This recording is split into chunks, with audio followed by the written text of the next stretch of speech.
El nódulo de tiroides, y para quien comparte esa pasión de tratar nódulos de tiroides, sabemos que pues, nos podemos quedar toda la noche, día y semanas enteras tal vez conversando acerca del mismo. Quizás no lleguemos a un consenso y por eso hay muchos consensos en todas las regiones del mundo. Entonces, hablar de un nódulo de tiroides no es hablar solamente de una lesión estructural, es un universo en una glándula muy pequeñita y esto es un tema que lo discutimos en varios lugares, inclusive en reuniones y congresos mundiales, sociedades latinoamericanas, China, Asia y demás. Yo siempre voy a resaltar la gratitud a mis maestros porque esto yo no lo inventé, esto yo lo aprendí. Y ahora también dedico también a enseñar a quienes así lo deciden. Yo soy cirujano y entonces en el camino marcó para mí un hecho muy importante. Entonces estaba sentado en el otro lado viendo cómo operar a los pacientes. Entonces yo cada vez que veía un paciente me imaginaba cómo le iba a operar. Entonces llegó a mí un paciente que cambió mi curso de mi profesión. Llegó un paciente de 16 años, deportista, joven, atlético, de hecho era seleccionado de atletismo de la provincia, eutiroideo y que le apareció un nódulo en el istmo. El istmo es la parte más chiquitita de la tiroides, todos lo sabemos.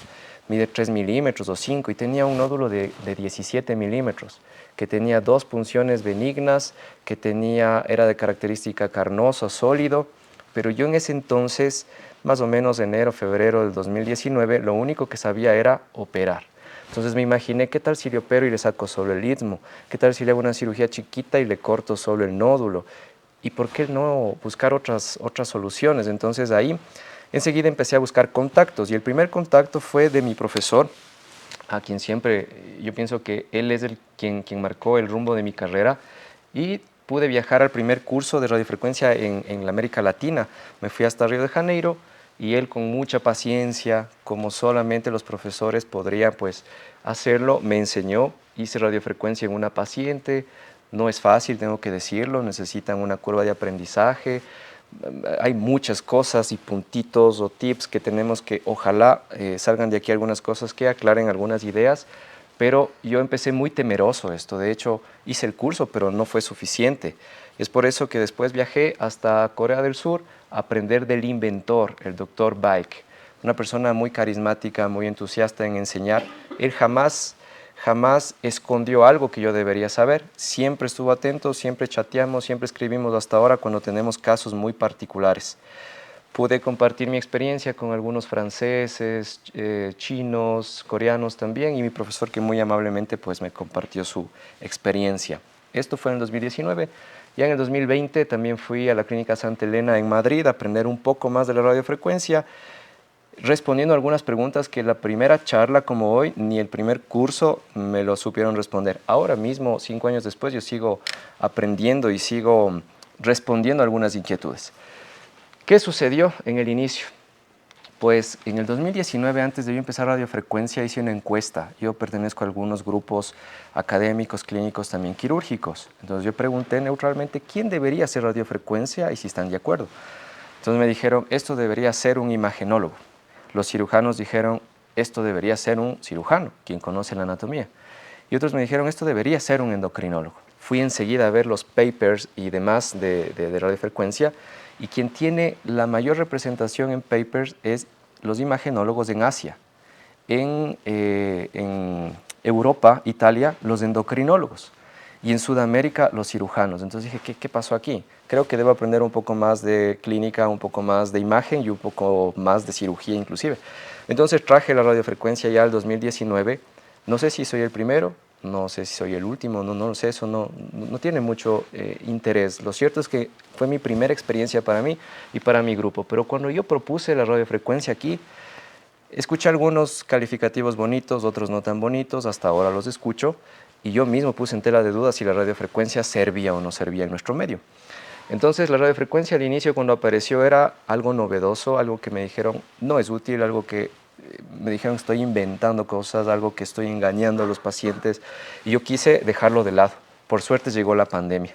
2019 llegó la pandemia, entonces dejé de lado la radiofrecuencia. Ese año hice 2 radiofrecuencias. El tercer año hice 3 o 4. El tercer año ya hice como 15, un poquito más, y después la historia se describe sola porque voy cerca de 400 radiofrecuencias ahora. Creo que ahora estamos aquí en la mitad de la curva. La radiofrecuencia ha mostrado de sobra ser útil.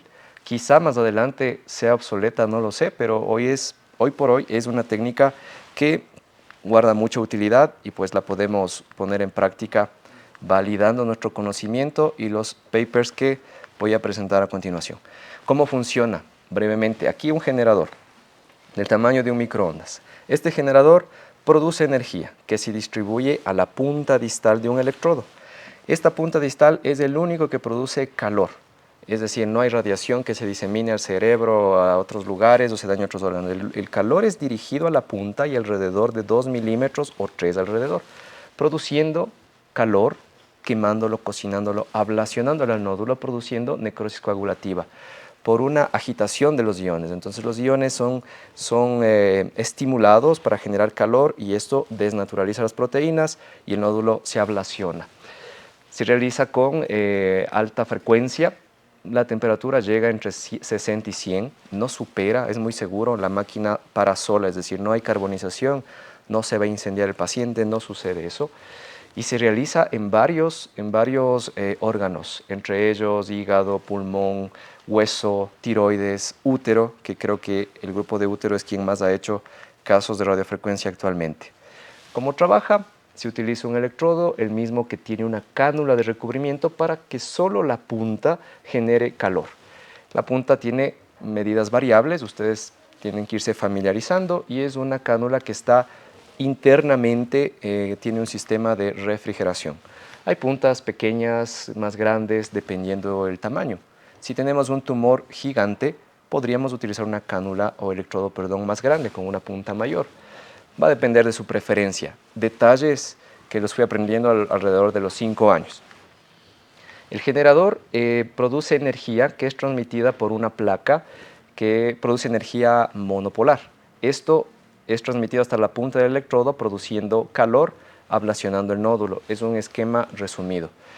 Se describía contraindicaciones. ¿Y qué pasa con las embarazadas? ¿Qué pasa con los de marcapasos? ¿Qué pasa con protésicos? No pueden conducir la electricidad. Para ellos existe una tecnología, con el mismo generador se puede utilizar una punta bipolar. Entonces ya no hay excusas, prácticamente ya no hay contraindicaciones. Bueno, esta es una introducción y creo que esta imagen quizás representa o resume lo más importante para llevarnos el día de hoy. La radiofrecuencia no se aplica en todos los nódulos. Recuerdan que el universo de nódulos es muy grande. Dentro del universo puede haber nódulos quísticos, nódulos sólidos y nódulos con contenido mixto, intermedio, un poquito más sólido, un poquito más quístico. Esto representa esta imagen. La radiofrecuencia fue inventada para nódulos sólidos. Ellos van a recibir un mejor beneficio de aplicar esta técnica, pero no significa que los mixtos no funcionen. Los mixtos se trata diferente, hay que aspirar el contenido, quemar el contenido sólido y esperar la evolución. Pero para los quísticos existe la etanolización o alcoholización, que también la realizo. Para evitar complicaciones en estructuras vecinas, hay mucha descripción de la técnica y yo eventualmente dicto talleres donde puedo describir esto con más tiempo. Se realiza separación de las estructuras. El cuello es una entidad pequeñita con muchas estructuras vasculares, viscerales, nerviosas que pueden ser lesionados si se aplica erróneamente la técnica. De hecho, hay descripciones de eventos muy penosos, por así decirlo. Entonces, se puede colocar hidrodisección, un colchoncito entre estructuras, entre la carótida, entre el nervio, si es que tenemos que quemarlo aquí entre el nervio, entre el esófago, un poquito más de hidrodisección, un poquito menos, va a depender igual de la preferencia en su práctica. Entonces, yo sé que, y yo mismo tenía muchas dudas, inquietudes y preguntas cuando elegí hacer radiofrecuencia, y nada más que como médicos debemos saber que nosotros tenemos que validar lo que aprendemos, lo que vemos, no solamente escuchar y replicarlo, porque podríamos caer en algún error. Entonces, ¿es seguro para mis pacientes? ¿Hay criterios? ¿Qué pasa con los nódulos malignos o solo los benignos? ¿Es reproducible? Y lo que hoy por hoy para mí es el pilar más importante en la radiofrecuencia, ni siquiera es la realización, es el seguimiento. ¿Cómo yo valido que mis resultados sean equiparables con Europa o con Asia o con el resto de América? El seguimiento, y por eso están aquí los chicos residentes que ayudan con la recolección diaria de los datos, porque sin ellos esto no podría ser comparable. Entonces hubo guías. Las guías que más valor, representación tienen por la casuística son las asiáticas, donde pues mi profesor figura como uno de los autores, y ya en el 2012 hubo una guía. El ACR-TRATS, uno de los tantos ACR-TRATS, también propuso que se puede hacer radiofrecuencia, pero no para cáncer. Ellos fueron enfáticos en el 2015 en ello. Y ya en el 2018 se realizó una nueva corrección de las guías, donde se pudo recomendar además hacer radiofrecuencia para tumores, para algunos tipos de tumores, incluyendo también malignos, con algunas particularidades. Aquí las indicaciones de a quién hacer, de quién es candidato o no es candidato. ¿Cómo seleccionar? ¿Recuerdan el universo de nódulos? La gran mayoría de los nódulos, el 100%, si los dividimos, el 80% de los nódulos son asintomáticos. El resto quizá necesite solo observación y un porcentaje no necesita nada, obviamente. De ellos hay algunos que crecen, otros que pueden reducir y otros que se quedan estáticos en el tiempo. Entonces, ¿cómo seleccionamos y a quién tratamos? Aquellos que produzcan síntomas, ¿no? Problemas sintomáticos o inclusive cosméticos. ¿Recuerdan el ejemplo que marcó mi carrera? El chico tenía un nódulo en el istmo, entonces a él ni siquiera le molestaba tener el nódulo, le molestaba a la mamá que tenía un tumor y siendo su hijo preferido no quería que tenga ese tumor, entonces yo no sabía otra técnica sino operar. Bueno, se operó, pero no conmigo, se operó en otra ciudad y bueno, eso es otra historia. Estos nódulos, para saber si son buenos o malos, tienen que ser sometidos a la realización de un ultrasonido y con la realización de una punción. Se requiere de 2 punciones. Yo sé que la mayoría de nosotros no hacemos eco y punción y seguimiento y cirugía y yodo y demás. Muy pocos tienen la experticia. Entonces, si ustedes tienen alguien que haga un eco de alto valor predictivo con una punción, va a ser suficiente para subclasificar este nódulo como benigno o no. Y algo que me ha traído una satisfacción grande en mi carrera también es tratar los nódulos autónomos tóxicos. Ellos también necesitan ecografía, también necesitan punción. Puede haber, aunque un porcentaje menor, nódulos autónomos tóxicos que sean malignos. Para ello es mejor tener la seguridad de tener citología en cada uno de ellos. Hay nódulos que se comportan como pretóxicos también, aquellos que no suben mucho sus hormonas y pueden ser también candidatos. Aquí un ejemplo de algunos de nuestros pacientes que hemos tratado, pacientes que cuando siendo cirujano regresando 5 años atrás, yo le veía y le quería operar al día siguiente porque yo me entrené como cirujano, eso no es novedad, tampoco tengo temor en decirlo, pero del otro lado estaba el paciente, una paciente joven, eutiroidea, que prefería no hacerlo. Entonces, como prefería no hacerlo, ella vivía con su bocio toda la vida. Entonces, no está mal tener bocio y acompañarlo, pero si podemos tratarlo y reducirlo, la radiofrecuencia nos dio esta opción. Entonces, resumiendo, los nódulos que van a ser tratados son aquellos que produzcan síntomas cosméticos, sintomáticos con presión local y los nódulos autónomos tóxicos. Esta foto es de un paciente que mi profesor lo trató con radiofrecuencia. Cuando llegué a Asia la primera vez, ¿no? En forma muy visceral, tal vez por así decirlo, le pregunté, doctor, pero ¿por qué no le manda a operar? Entonces él me dijo, el paciente está aquí en mi sala de radiofrecuencia, él ya viene para radiofrecuencia. Cuando usted tenga este paciente en su sala, usted le propondrá operarse. Él viene a radiofrecuencia y ya no hay discusión. Yo ahora hago una sesión a mis pacientes, entonces cuando veo esto, pues no puedo dejar de decirles su mejor opción, creo que es la cirugía y también existe la radiofrecuencia. Consideraciones, tumores gigantes van a necesitar 2, 3 o más radiofrecuencias, eso hay que saberlo. ¿Qué sucede y cuando tratamos tumores primarios con cáncer? Del otro lado está la necesidad del paciente, su preferencia y su necesidad, ¿no? Porque hay personas que les indican cirugía y son minimalistas y ellos pues pasan su vida sin ningún problema y también se inventó la vigilancia activa, entonces creo que no hay ningún problema en tumores chiquitos de tiroides. Pero hay pacientes que son maximalistas y al otro día se operan y hay otros pacientes que escuchan un poco más y podrían tomar la radiofrecuencia, o aquellos que rehúsan operarse o inclusive que no tienen condiciones. Dentro de ellos, con Jimmy hemos compartido un caso de un paciente que no podía recibir relajantes musculares por un síndrome muy extraño, muy pocos en el mundo, dicho sea de paso, con un tumor de 18 centímetros. ¿Qué nos queda para él? ¿Dejar que el tumor crezca o tratarle? Entonces, al menos tenemos la radiofrecuencia porque el paciente no tenía condiciones. ¿Qué pasa en los cánceres recurrentes de tiroides? Hay algunos amigos endocrinos aquí que no me dejarán mentir, pacientes que operan 1, 2, 3, 5 veces o hasta más por recurrencia frecuente de cáncer de tiroides, pues si el paciente tiene hasta 3 implantes de recurrencia de cáncer de tiroides, su riesgo quirúrgico sea mucho y el paciente rehúse también es una opción, hasta 3 implantes. Creo que va a cambiar un poquito las cosas, pero solo las tomo con pinzas porque yo soy cirujano y siempre pretenderé que el seguimiento de mi paciente sea libre de enfermedad, siempre que sea posible. Pero actualmente mi mismo profesor está haciendo metástasis en formas espaciadas, con intervalos de 2 a 3 meses en varios implantes. Su casuística lo presentará más adelante y eso no es tema de hoy porque no me gustaría llevar mucha información para confundirnos. Lo cierto es que se puede hacer. Entonces, ¿qué hacemos cuando tenemos un nódulo de tiroides? Vamos, si es microcarcinoma, le ofrecemos vigilancia únicamente o le pasamos a cirugía. Pero, ¿qué pasa con el paciente? Hoy tuvimos algunos casos de unos pacientes que eran maximalistas y ahora pasaron a ansiedad y está un poco difícil la situación familiar.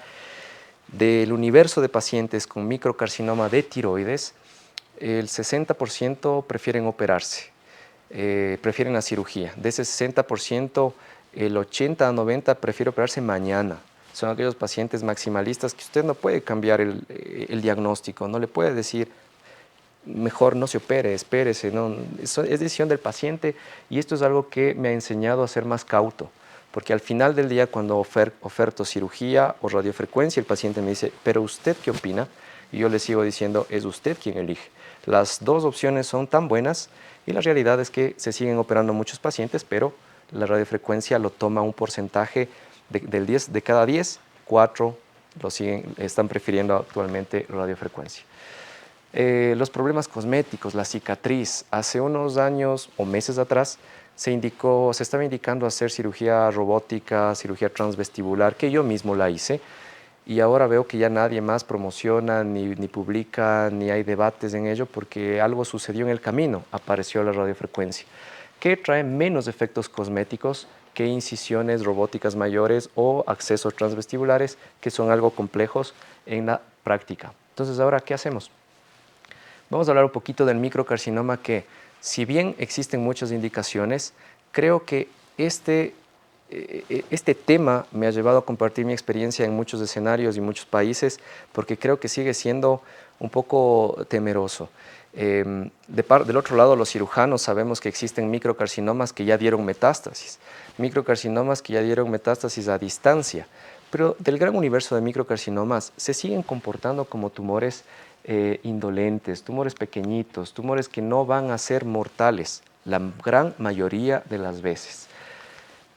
Y dentro de las opciones, sabiendo que es un tumor pequeñito de muy bajo riesgo de recurrencia, se puede optar de varias opciones: vigilancia, cirugía parcial o ahora radiofrecuencia.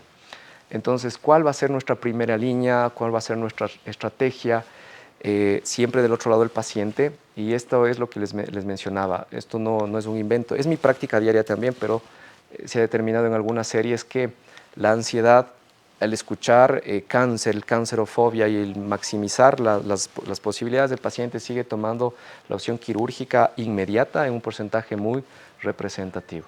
Entonces, procedimientos mínimamente invasivos son útiles. ¿Cómo hacer? Recordemos una tabla que aún está vigente de un gran amigo de la casa, Juan Pablo Brito, en el 2015 nos dijo que la vigilancia activa en tumores chiquitos podría ser realizada en pacientes ideales, apropiados o inapropiados. Es una opción para un tumor que no es letal. Pero esta vigilancia va a depender de factores del tumor, factores de la localización del tumor, factores del paciente, factores de las características médicas.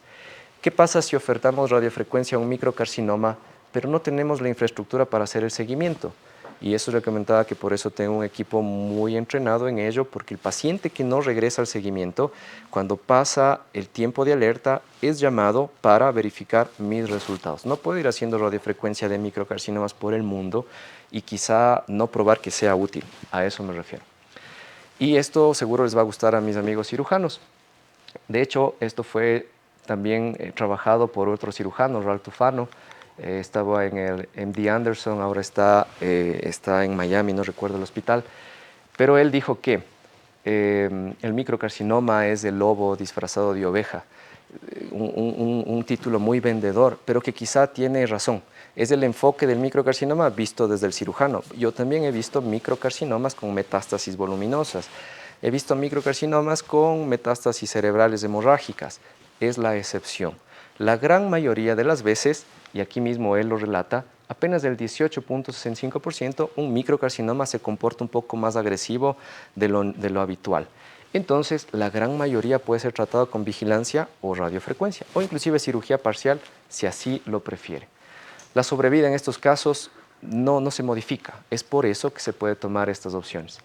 Hay algunas características como la ubicación del tumor, que si van a tomar una u otra opción, tienen que tener en consideración. Entonces les pongo a consideración un ejemplo. Tengo aquí un paciente con un microcarcinoma, fue puncionado, fue en Bethesda 6, 9x6x6, está en la transición del istmo hacia el lado derecho, parece que infiltra el músculo, parece que no es tan bonito como lo hubiéramos pensado. ¿Qué hacemos con ese paciente? ¿Le opero? ¿Es microcarcinoma? ¿Le vigilo o le hago radiofrecuencia? Entonces, del otro lado está el paciente que le tengo que escuchar que ella quiere, ¿no? Entonces le dije, yo le puedo hacer vigilancia activa un tiempo más, aunque me parece que no es el mejor escenario. Le podría hacer una cirugía parcial, chiquita, creo que resuelve el problema. O le hago radiofrecuencia si usted desea. La radiofrecuencia en microcarcinoma no es un invento actual. Esto ya viene desde el 89. Se hicieron varios estudios, varios ensayos, hasta tener una casuística tan importante que se puede validar. ¿Qué pasó aquí en Ecuador? Y antes de que tal vez ustedes tengan alguna pregunta, yo no puedo ir haciendo radiofrecuencia a todos los cánceres que se me cruzan. Se hace al paciente seleccionado, el mismo que acepta entrar al grupo de investigación que es aprobado por un SAGE, un comité de bioética. Entonces yo no puedo hacer radiofrecuencia a todos porque yo escuché o simplemente esto pasa a un comité de bioética quien vigila mi actuación en microcarcinoma cada vez que yo voy a publicar algún artículo científico. Además, ingresar al tratamiento por radiofrecuencia es voluntario. El paciente siempre está validado por su endocrino, tiene mi consulta clínico-quirúrgica además, y el paciente elige voluntariamente. ¿Qué sucedió al comparar otras tecnologías? Existen también tecnologías ablativas como láser, microondas y radiofrecuencia. Para resumirles, quien tiene mayor casuística, papers y resultados es la radiofrecuencia. Hoy por hoy es la mejor elección. No quiero decir que no funcione la otra, o que no funcione el láser, o que no funcione el HIFU también que existe. La aplicación de esas otras tecnologías son un poco más técnicas y difíciles para conseguir los resultados que pretendemos objetivamente ideales en comparación con la radiofrecuencia. ¿Qué pasa comparando cirugía y radiofrecuencia?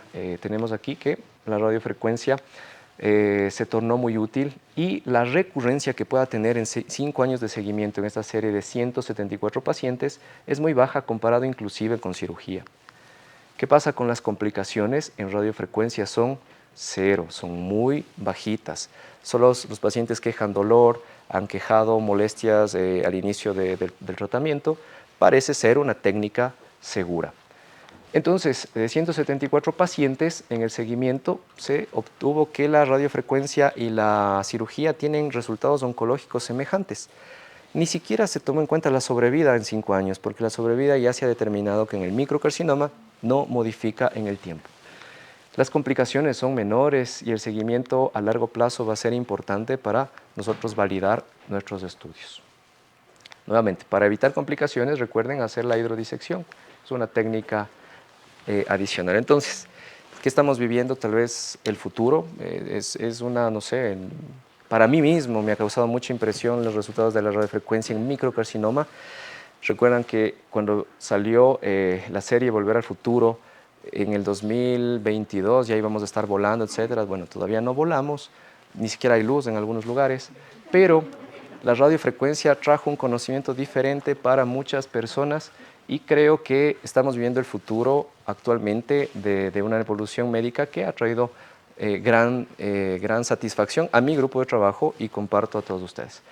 Bueno, pero esto no se queda en palabras o casuística de experiencia de otros colegas. Nosotros hemos trabajado todos los días, es un trabajo de hormiga y hemos presentado algunos artículos de radiofrecuencia, hemos logrado indexar. Este es un trabajo que incluyó bocio, nódulo autónomo tóxico, incluyó microcarcinoma. De todo este estudio tenemos 28 pacientes con microcarcinoma. Aquí la faja etaria, ¿no? Más frecuente entre 40 y 50 años. La mayoría fue mujer. Curiosamente, el mayor porcentaje, mi práctica es aquí en Ecuador con más insistencia, sin embargo yo viajo a muchas ciudades y también hago radiofrecuencia. La mayor incidencia fue en la sierra, sin embargo en la costa también tuve pacientes, estuve en el oriente y han venido inclusive de Estados Unidos algunos pacientes. La mayoría de ellos fueron eutiroideos. Eso es como, no sé, una percepción del paciente adicional de preservar su glándula, de curarse, de estar bien finalmente y creo que al final es un punto a considerar importante. El tiempo que me tardó hacer radiofrecuencia en estos pacientes en promedio fue de 2.53 minutos, entre 2.11 a 15.1 minutos más o menos.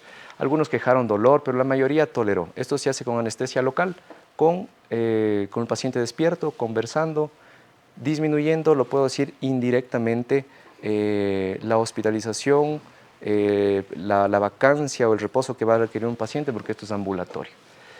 Curiosamente, el primer mes de los pacientes con microcarcinoma, ellos tienen un aumento del volumen del tamaño del tumor, efecto inflamatorio, para después, entre el sexto y noveno mes, desaparecer estructuralmente la lesión ecográficamente, que es el primer punto que nosotros pudimos observar en nuestra evolución comparado con los otros trabajos, obviamente, aunque se pretende que la evolución, el seguimiento tiene que ser al menos 12 meses para poder hacer un corte. En nuestra serie, al noveno mes se determinaba la desaparición estructural de la lesión y mantenemos el paciente en seguimiento todavía. He puesto esta consideración intentando responder algunas preguntas oncológicas, porque ¿y qué pasa si el nódulo no desapareció? ¿Y qué pasa si existen células residuales? ¿Y qué pasa si está haciendo un tratamiento fútil ante una enfermedad que bien podría operarse? ¿Y qué pasa todo? Yo también tuve esas preguntas, estuve recién en Asia, fue la misma inquietud que le propuse a mi profesor, porque al final del día soy cirujano y podría evitarme muchas observaciones al momento de operar y resolver todo en un solo día. Entonces yo propuse lo siguiente, hacer estudio post-radiofrecuencia una vez que no se determine lesión estructural con punción dirigida en el lugar donde fue ablacionado. Para esto pude validar que existen otros estudios. Miren, aquí hay una serie con 202 pacientes que tuvieron 211 microcarcinomas. La primera observación es que más de un paciente tenían 2 microcarcinomas. Estos pacientes pasaron a este estudio y hicieron un seguimiento en 24 meses. La disminución del volumen fue muy notoria, fue completa. En 3 pacientes tuvieron que ser sometidos a biopsia core y tuvieron lesión residual. Todos fueron sometidos a biopsia core, solo en 3 tuvieron lesión residual. Y ellos necesitaron una radiofrecuencia adicional y estuvieron libres de enfermedad. El comportamiento en curva es semejante a la nuestra también. Este es el paciente anterior que había puesto a consideración si nosotros le operábamos. La paciente finalmente decidió pues, pasar a radiofrecuencia. Esta es la imagen post-radiofrecuencia, queda una imagen muy asustadora. Los cambios térmicos traen mucha inflamación.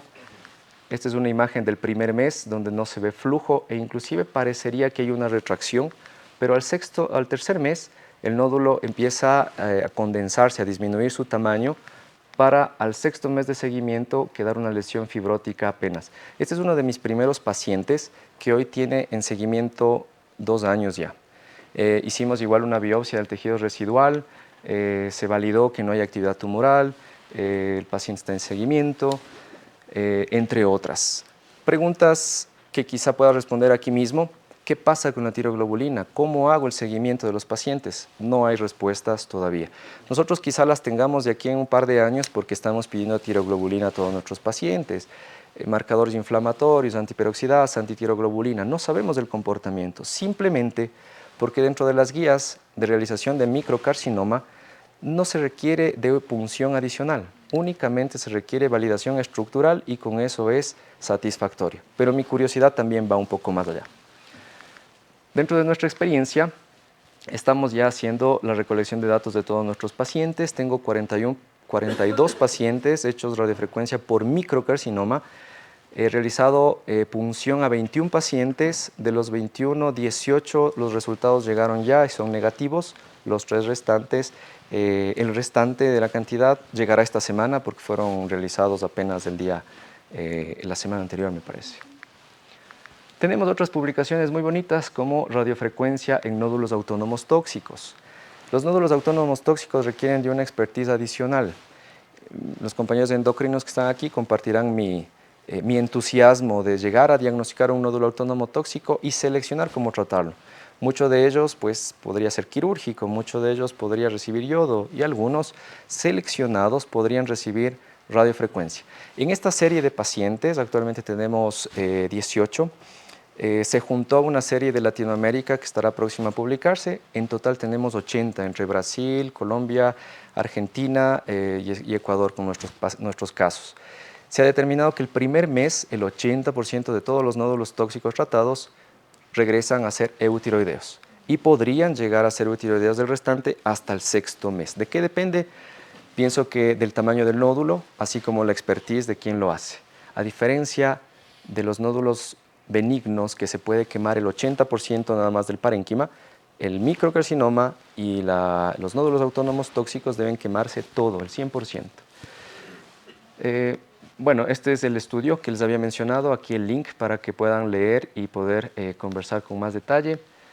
También presentamos acerca de la vigilancia del cáncer en cuanto a vigilancia únicamente, cirugía y radiofrecuencia.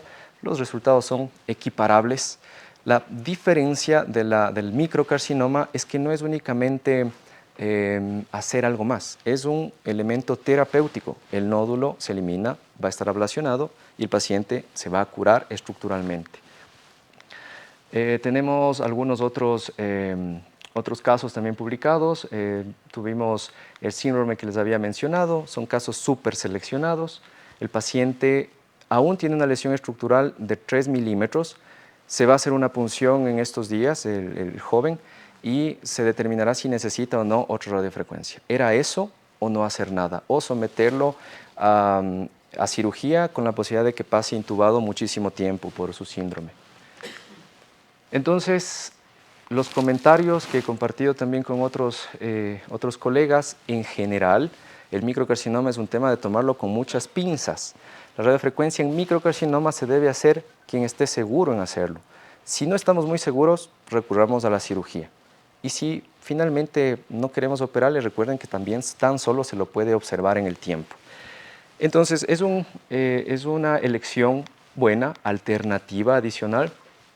Es segura, es efectiva, no requieren de medicación, no hay cicatriz, no necesita anestesia general. Tumores grandes podrían requerir un segundo procedimiento y bueno, el equipamiento para realizarlo es muy básico, es muy sencillo. Después de 5 años que pues he tenido la práctica en poder hacerlo. Bueno, eventualmente dicto cursos para quienes estén atentos y gusten pues, participar de ellos. Son cursos de entrenamiento teóricos prácticos en pacientes además. El segundo país que lo hace después de Brasil en pacientes. Lo digo con mucha consideración a quienes han asistido y pues el trabajo que hemos hecho ha sido un poquito largo, pero lo seguiremos haciendo porque seguimos confiando en ello. Les invito pues a estar atentos cuando dictemos el próximo. Bueno, aunque es un resumen de toda la radiofrecuencia que tengo que hablarles, por honor al tiempo, expuse lo más importante y decidí hablar un poco más del microcarcinoma porque es el tema de discusión que en todas las reuniones en el mundo donde he ido hemos tenido que conversar. Así que muchas gracias y les escucho.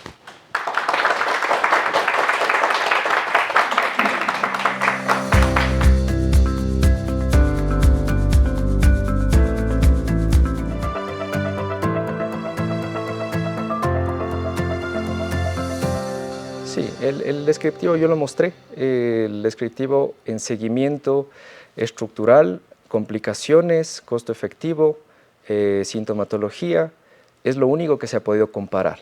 No existe la posibilidad de comparar con bioquímicamente, por ejemplo. No existe la forma, pero lo hemos propuesto.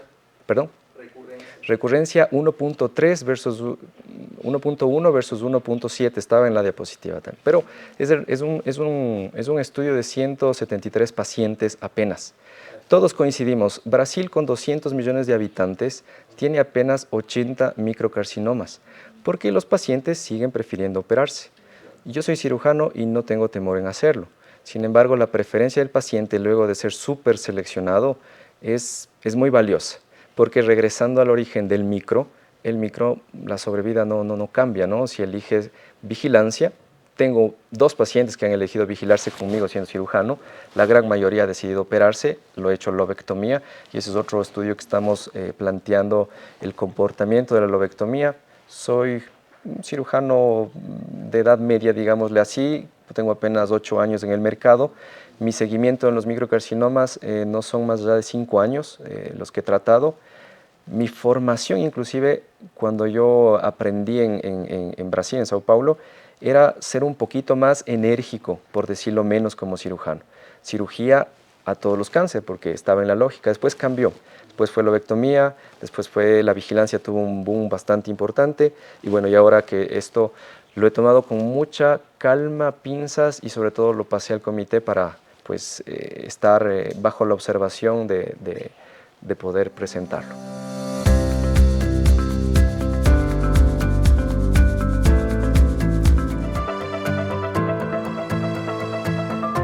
Sí, bueno, la clasificación ecográfica, yo trabajo mucho con el TIRADS. Sin embargo, el ATA no está mal y me apoyo muchísimo con el Alpha Score. Es de escala ecuatoriana, ¿no? Adicional, muy valiosa. La punción, sí, Glenn Mena. Él me da un soporte adicional porque si aprendí algo en el camino es no ser juez y parte, ¿no? No puedo yo hacer todo y poner en el camino a todos, entonces necesito una validación externa de un ecografista de alto valor, quien es el encargado del Alpha Score. ¿Quién valida de las 2 escalas, TIRADS y Alpha Score actualmente? Y extrapolar el ATA pues es muy sencillo. De ahí la punción, y le voy a explicar una pregunta que tal vez tenga alguien más. ¿Qué pasa con los tumores foliculares, Bethesda 4, Bethesda 5? ¿Qué hacemos con ellos? Entonces, para esos tumores regresamos al TIRADS o al Alpha Score. Si es un tumor de 2 centímetros, TIRADS 5, con punción Bethesda 4, yo no puedo seguir creyendo que no es cáncer. Este paciente puede ser subclasificado y tratado como el criterio quirúrgico lo amerite. Si nos quedamos solo en el extremo y tomamos el Bethesda 4 y no regresemos a ver la característica del nódulo, estamos cometiendo un error muy característico. Generalmente el cirujano no está entrenado en hacer eco, tampoco está entrenado en hacer punción, solo en recibir los exámenes, la gran mayoría. Yo me entrené así y lo digo con toda conciencia. Entonces, después, acompañarme de la realización de eco, poder validar, tener un criterio adicional y poder validar con un ecografista de confianza me ayuda a tener menos equivocaciones, por así decirlo. Aún así, la ciencia no es exacta, por eso hay metodólogos, por eso hay estudios, por eso hay observaciones y por eso hay tiempo para seguir corrigiéndolo. Y si finalmente usted tiene la duda de que esas lesiones foliculares pueden no ser cáncer o quiere confirmarlo, existe actualmente test moleculares. En Ecuador tenemos el Thyroprine que enviamos a Chile. He tenido que hacerlo en 7 pacientes, han sido muy valiosos. El grado el diagnóstico, el valor predictivo diagnóstico es muy alto, no tan comparado como estudios brasileros o estadounidenses que también son comparados, pero es más asequible en el medio el Thyroprine.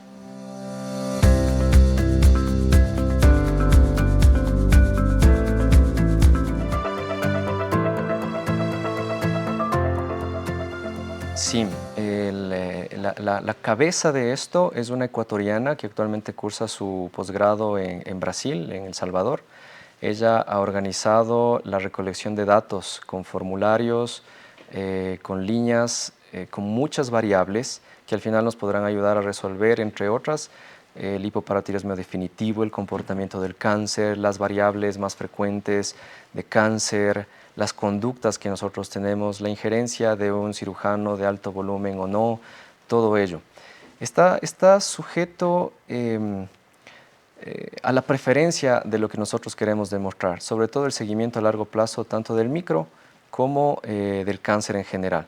Los estudios más largos que tenemos en Ecuador de cáncer tienen apenas 10 años, 15, pero cada vez el tiempo, la deserción en el seguimiento de los pacientes va disminuyendo y termina siendo una muestra muy pequeñita. Entonces no tenemos datos 100% reales. Tenemos un estudio también descriptivo que pudo únicamente comparar algunos detalles, que la incidencia aumentó muchísimo, que la mortalidad se sube estratificando entre hombres y mujeres, aumentó en mujeres. ¿Por qué motivo? Está descrito en el artículo, pero no hay una respuesta exacta.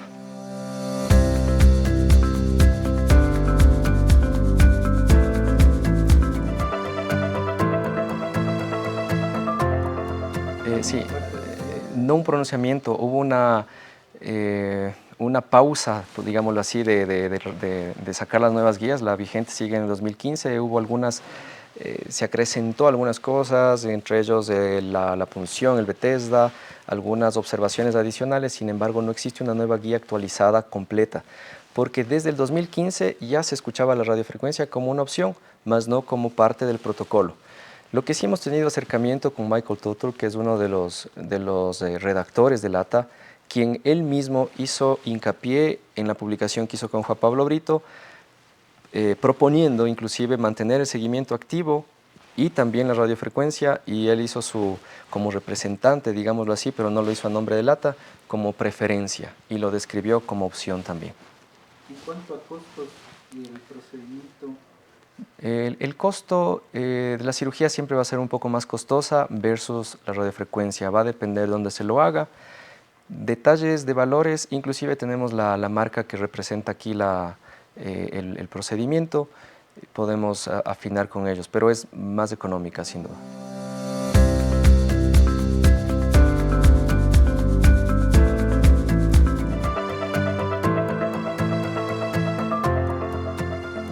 El intuito paliativo de una enfermedad considerada maligna o catastrófica aquí en Ecuador, pues sigue siendo la preferencia del grupo quirúrgico. La radiofrecuencia solamente es un arma adicional que se pone en consideración como una opción adicional.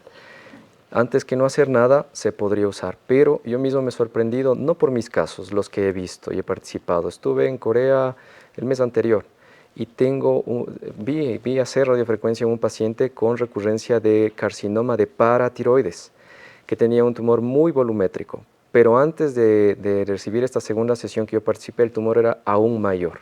Entonces, el intuito paliativo en ella está bien estructurado porque va a evitar la progresión estructural de la lesión, más no es curativo y eso lo sabemos. ¿Hasta dónde llega la preferencia? Pues va a ser del grupo que lo maneja junto con el paciente ante una entidad que va a ser definitivamente mortal.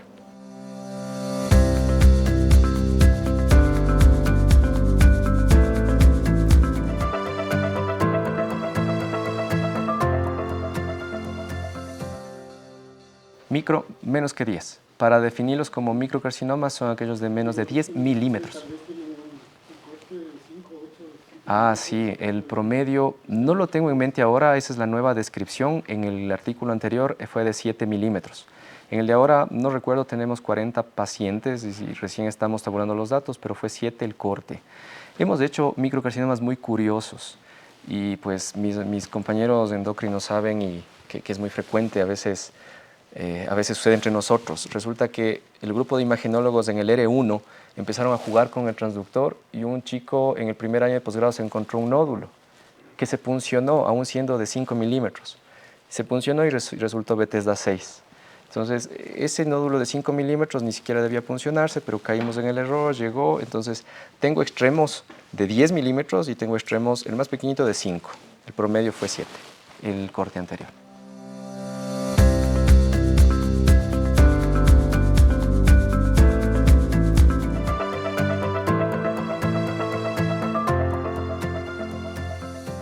Yo comparto con usted, de hecho igual publicamos recientemente una revisión sistemática de qué está pasando en Ecuador. Ecuador es el tercer país con la incidencia más alta de cáncer en el mundo.